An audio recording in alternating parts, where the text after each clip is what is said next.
Now let's look into the other, you can say, news item that is there. It's related to Indian Air Force acquisition of 114 fighter jets. Okay, so what is happening?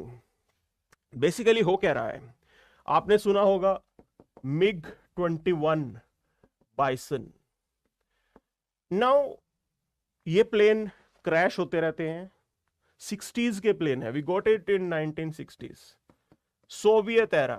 Okay, and with the Indian jugaad, Indians jugaad के लिए माने जाते हैं, तो हमने इसमें भी जुगाड़ करके we are still working these planes, इन प्लेन्स को चला रहे हैं आज की डेट के अंदर. ओके, आप अगर बोलिए आज हम 5th जनरेशनल प्लेन को लेके आना चाहते हैं, तो ये तो 3rd जनरेशन प्लेन है, it's a 3rd generation.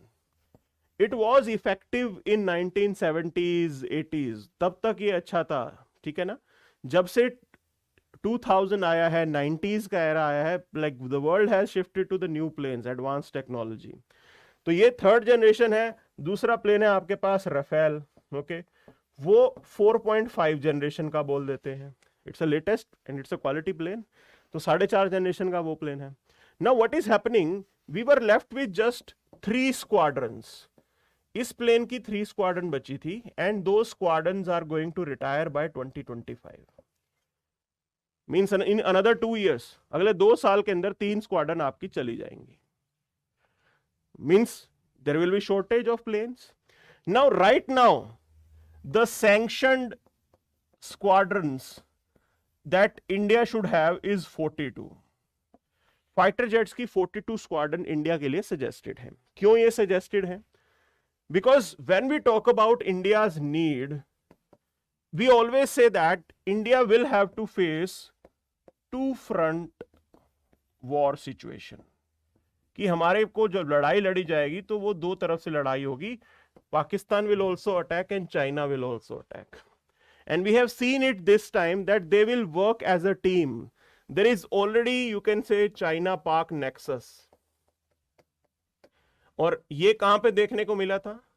When we abrogated Article 370, जब 370 हटाया, Pakistanis, they increased infiltration. पाकिस्तानियों ने इन्फिल्ट्रेशन बढ़ा दिया. And we already know what Chinese are doing, they are already creating trouble. So it shows that somehow they are working as a team, एक दूसरे के साथ टीम बना के काम कर रहे हैं. सो आपको हमेशा डर रहेगा 2 front वॉर सिचुएशन का. That is going to be a challenge for us, and to address that challenge you need to have that air power. That's why the sanctioned strength that should be there with the Air Force is 42.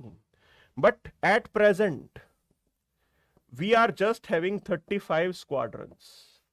And just think about it, that in another 2 years, 3 squadrons will be further gone. अगले 2 साल के अंदर 3 और गई, तो आपके पास बचेगी 28. This is the seriousness of the problem. ये प्रॉब्लम है सबसे ज्यादा. Hindustan aeronautical limited, it is not having the capacity to produce the plane on time. Production capacity पे doubt है, serious doubt है आपको. So we have to increase the capacity, otherwise we won't be able to, you can say, meet the requirement of the order. Air Force आपको order देगी, आप वो पूरा नहीं कर पाएंगे. Already we have this idea that we will be getting 500 fighter jets that are to be acquired by, you can say, Indian Air Force, and 42 squadron बनाने के लिए 500 jets will be required. It is going to drain your, you can say, resources. बहुत पैसा इसके अंदर लगने वाला है. तो ये आज के डेट की डिबेट चल रही है कि हम क्या करें यहाँ पे. ओके, पैसा तो आपको खर्च करना पड़ेगा. The challenge is huge around us, बहुत बड़ा चैलेंज है आपके आसपास. यही समस्या है, आपके पास कोई ऑप्शन नहीं है. Okay, we have to take it, we have to, you can say, look into this. और ये चीज करना भी चाहिए गवर्नमेंट को. there is no choice between, you can say, butter and bullet. तो अगर लोग चाहते हैं कि उनको बटर भी मिले खाने के ऊपर, तो वो उनको खुद अरेंज करना पड़ेगा. Government is providing them with roti, रूखी सूखी रोटी तो हम दे ही रहे हैं ना, तो वो हम दे रहे हैं. उससे ऊपर का अगर किसी को कुछ अरेंजमेंट करना है तो वो लोगों को खुद करना पड़ेगा. Okay, there is no choice and there cannot be a choice between butter and bullet. Society की ये एक्सपेक्टेशन होती है कि हमें सब कुछ सरकार दे, ये वाकई पॉसिबल नहीं होता, गवर्नमेंट के रिसोर्सेज लिमिटेड है, defence is also a priority for the government. Okay, so this is the overall thing, this is the plan right now, that we need to acquire these particular planes, and Hindustan Aeronautical Limited, they need to provide it as early as possible. Now there is another, you can say, development here. अभी तो MiG-21 जा रहा है, इसके बाद देखिए आपके MiG-29 भी रिटायर होंगे. Okay, so it is not just, you can say, we will procure them in another 5 years or 6 years.